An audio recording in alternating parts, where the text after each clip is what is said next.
Hello and welcome back to the channel. Today I'm playing Dice Chess, where rolling 3 die determines what pieces you're allowed to move. My goal is to win 5 games. Let's get started with game number 1. Alright, game number 1 we get the white pieces, let's go ahead and roll, and we just get a knight move, which is fine I guess, we'll play knight to f3. Opponent rolls knight as well, so even Steven. And we get no moves. Okay, so now we're behind a turn basically, while our opponent gets pawn and rook. Oh, and king, which is actually a huge issue. So, okay, we roll pawn, I'm gonna play d4. Oh, but I have to move my king as well. Ooh, okay, king d2. Oh, but king back. Okay, maybe this is okay. I like the fact that my bishop can win the king in 2 moves. I guess the pawn could in 3. And our opponent gets rook, king, and queen. It would really favor my opponent to just put the king back, which I assume is what they'll play, right? And then the queen takes its place on e7.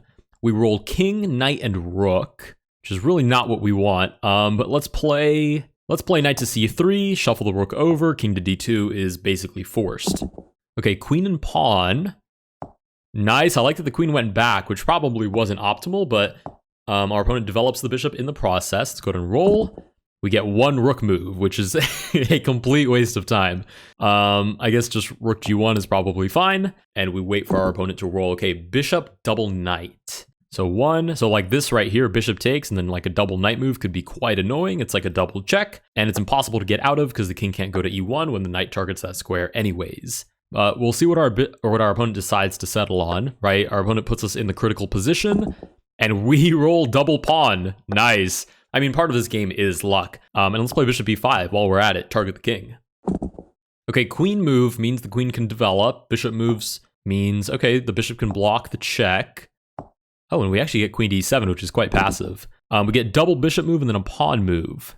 I don't think there's anything better than just taking and moving the bishop back. For our pawn move, let's play c4, just keep it simple. I mean, really, I just want to get the king out of the way sooner rather than later. Okay, double king move probably means the king ends up on f8 anyways.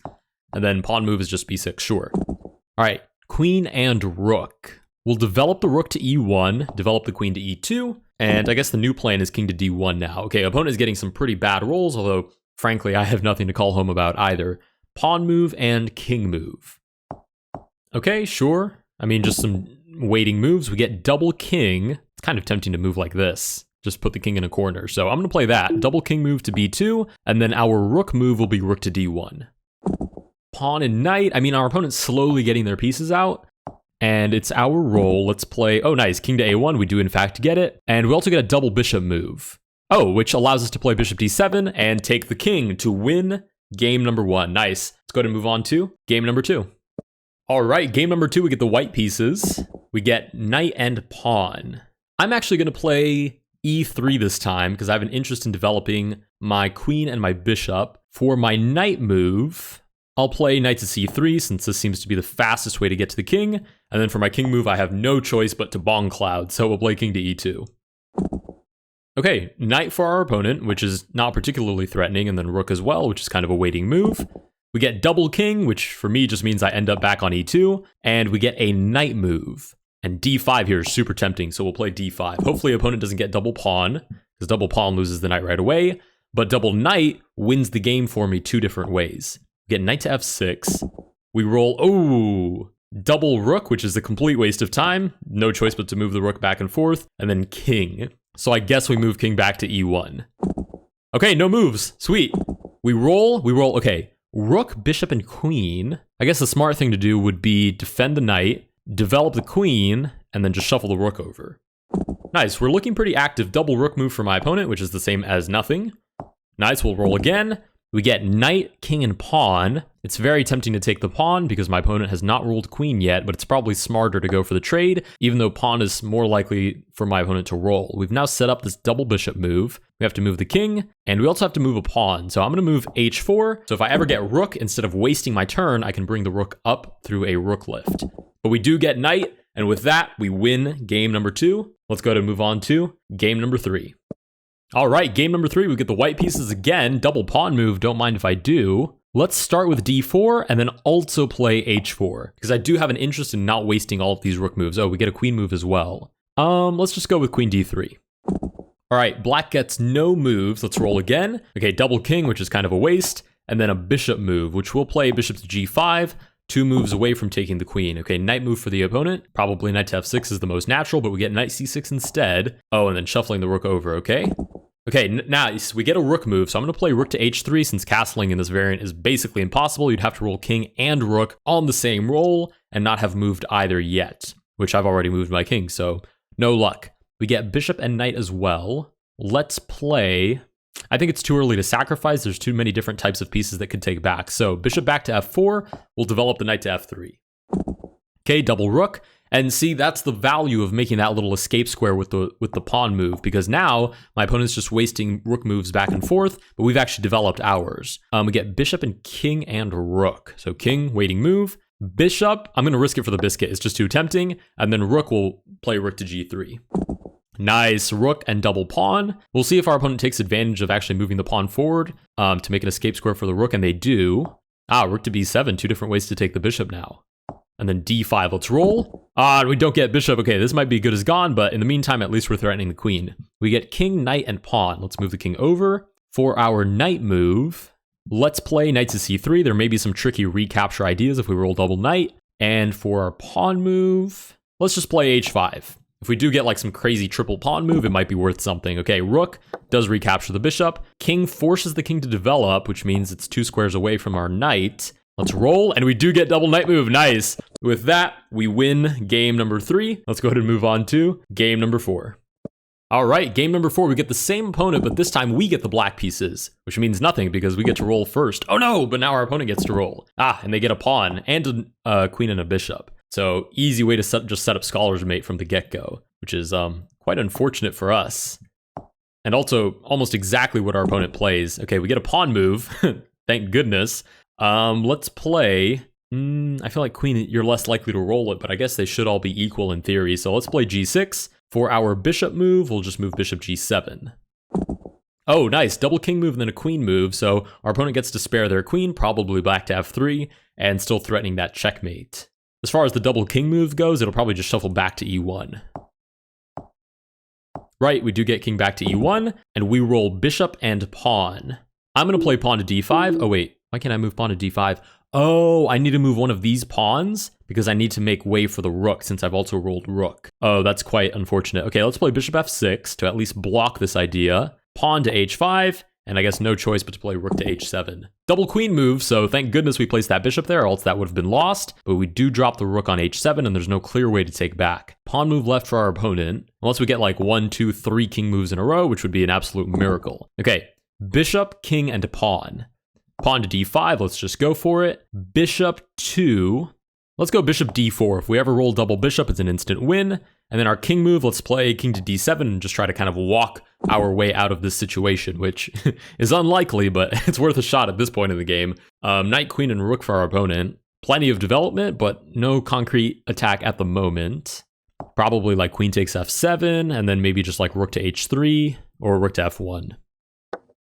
All right, we do get actually all of those moves. So let's roll again. We get knight and king. Okay, which is, again, not great. We'll play knight to c6. I guess king d6 is the only safe way to go. And then for our rook, a wasteful rook to b8. But we now have e5 looking at us. Okay, opponent gets 3 unique pieces, and our king isn't in any danger at the moment, so we might be okay. King, pawn, and bishop. The only problem is with our opponent moving the king to a light square, there's no more double hit with the dark squared bishop. It would have to be either with the light squared bishop, and that requires 3 moves, or it would have to be with the queen. Okay, we do get king to f1. Pawn move, knight move, and rook move. Okay, let's play knight to e5 to target the queen, pawn to b5, and then develop our rook. Okay, queen, king, and bishop. Luckily, our opponent hasn't rolled any repeat moves, like double queen, for example, is instantly losing. So we need to keep up that streak, and I think we'll be okay. Queen to h7, sure. King g1 lines back up on a dark square. And then bishop c4, is that free? It seems free. We get a double rook move, and then a pawn move as well. Let's start playing a little bit crazy. Let's take the bishop, and then sacrifice on b1. If our opponent doesn't roll rook, then it could be another possibility for an instant win. Double pawn move, and then a knight move as well. Knight to d4, sure. I don't think there are any threatening... Oh, turns out there is a threatening pawn move. Let's roll. We get queen, bishop, and knight. Is that enough to get our king out of danger? It doesn't seem to be the case. Let's take on h3. Let's threaten the queen with the knight. And then with our own queen, let's just line up on b8 and hope that our opponent doesn't roll pawn. Okay, double bishop. No, double bishop loses instantly. Is our opponent going to see it? Yes. Our opponent does in fact see it, and we lose game number 4. Let's go to move on to game number 5. All right, game number 5. We have 3 victories under our belt, and we get a knight move. Sure, knight to f3. We'll shuffle the rook over. Double pawn move for the opponent. Fair play, but now king d7 is forced. Let's roll. We roll rook and pawn. So let's play e4 to break open the center. Queen to e2. Maybe there's ideas of taking the king. And then rook back to h1. I really should have created a square while I had the chance. We get pawn and queen for our opponent. Queen to a5, fair enough. A double queen move would be enough to win. And let's roll king, rook, and queen. Very tempting to play queen to b5, but also probably very premature. So queen to d3 with this idea. Shuffle the king over, shuffle the rook over, and hope for the best. King and queen for our opponent. Nothing too pressing, although king to e8 is a little bit annoying. It kind of escapes. Oh, king to d8 just keeps the king on the same file, very bold, and then bishop g4. We do get a double rook move, but it's a total waste, so we move back and forth, and then king to e1. Double king move, I think, is good for us. King will probably just end up on d8 once more, and then a queen move for our opponent, which I don't believe there are any threats, like this is just protected. Queen to a5, and the king does in fact end up on d8 once more. We get king, rook, and queen. Very natural queen move. We're just going to take and give check. The king will just shuffle over. The rook will shuffle over as well. Definitely getting punished for not making an escape route for the rook, because by now we would have definitely won with all those rook moves. Pawn, bishop, and rook for our opponent. This is a very natural capture, but we get a block instead. For the pawn, surely our queen will be attacked. And then rook just has to go back to a8. Right, rook back to a8. We roll double knight and then queen as well, which is super promising. So double knight puts our opponent in check. And for the queen, it's very tempting to take, but there's 2 different ways to take back, and I'm not sure that I'm up for that risk. So we'll take on b7 instead. Double king move loses the queen, but if we get double knight, maybe we can like take back somehow. Okay, queen move for our opponent. Not to mention double bishop is almost winning, but our opponent decides to block that with the queen. We do get 1 knight move. Do I risk it on d6 and try to go for the queen or the king? Or do I just play knight to d8 and try to get the king on the next one? Let's go knight to d8. Since the bishop is already targeting the queen. And we get a double king move, which loses the knight right away. Okay, he's gone. Pawn move as well for my opponent. Okay, blocks the queen, fair enough. But we do get a double bishop move, so we can pick up the queen anyways. King and rook, not consequential. I think that's okay for us. Okay, let's roll again. Double bishop instantly wins our 4th game. Nice, that was game number 5, but we only have 4 victories under our belt. We do get a rematch offer, which I will accept for game number 6, which we get the white pieces. Double knight. Ooh, very tempting to just play this. But I'll play knight to f3. I'll hold myself together. Last time I played too aggressively, and it was a miracle that I won at the very end. Opponent gets a knight move, a rook move, and a queen move. So maybe queen d6 now. Okay, let's roll again. Double rook move. What a shame. Okay, we'll just move it back and forth. And as soon as I can, I'm going to move one of these pawns. So I actually can do something with all of these rook moves that we end up rolling. Okay, our opponent has 15 seconds left now. I'm not sure if this is a rage quit, but I won't count it if we do win this on time because we basically didn't even play a game. All right, we win on timeout, but we'll go ahead and play one more game. All right, we get paired up and we get the white pieces. 1 pawn move, I'll play e4. I know I've changed, we get a double king move and I'll just put the king back on e1. Knight move to c6 and then the rook shuffles over. Bishop move, knight move, and then we get another pawn move, which I'm going to use to play h4. So there's actually something to do with these rook moves in case we do get them. All right, we get bishop. Oh my goodness, that's so tempting. First, let's move the king out of the way. For the pawn, I guess e5 is probably a little bit unnecessary. Let's play d4. This is super tempting, but there's 2 different ways to take back and no guarantee that I will roll bishop again. So I'm going to take the knight on h6 and make this at least a more likely prospect. We get a pawn move for our opponent.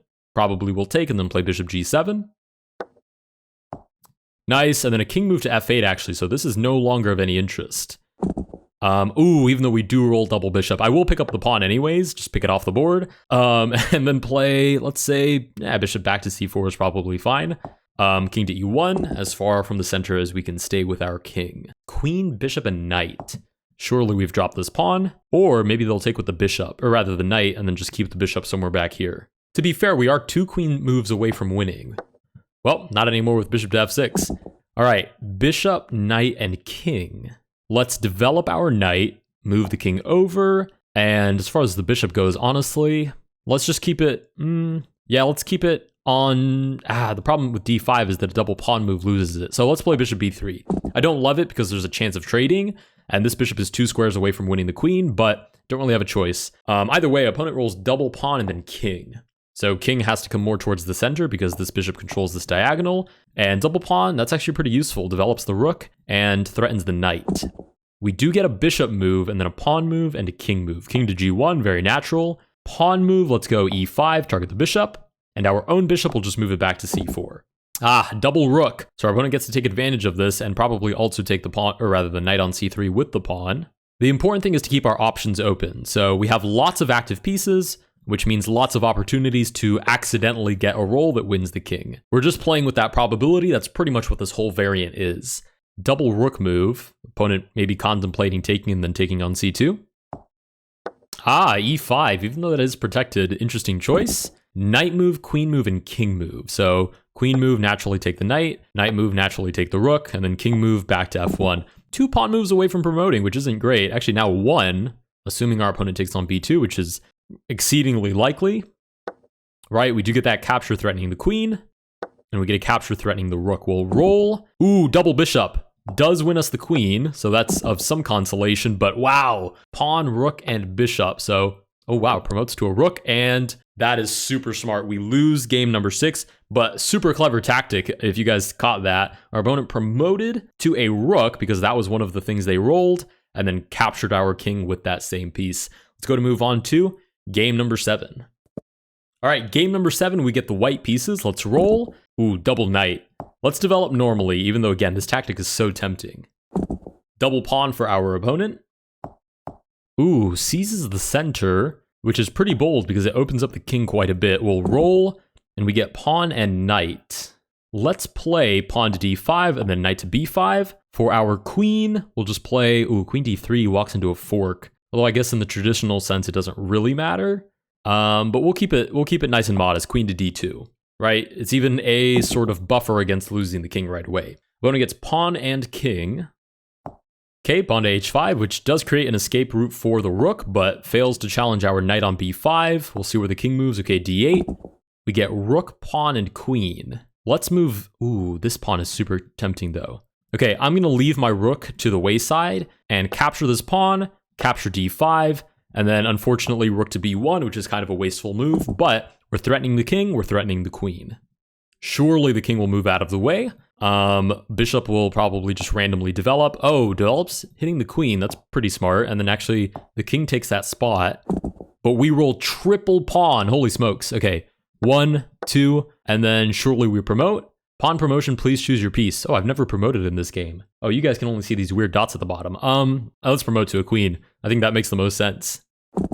Opponent rolls rook, bishop, and pawn. Surely the queen is gone. The rook, I'm not really sure what our opponent will do with that. And then maybe a pawn move to boot the knight. Opponent will probably play like rook to d8 looking for rook, or rather rook d6 looking for rook to d8. Sacrifice. Going for the win right away. We roll king, pawn, and rook. I mean, this is not over by any means. Let's play c4, randomly hitting the bishop. For our king move, we'll just move the king over. And then for our rook move, same thing. This is not won yet, even though we are threatening the king right now. We've now lost the knight with that pawn roll that our opponent has.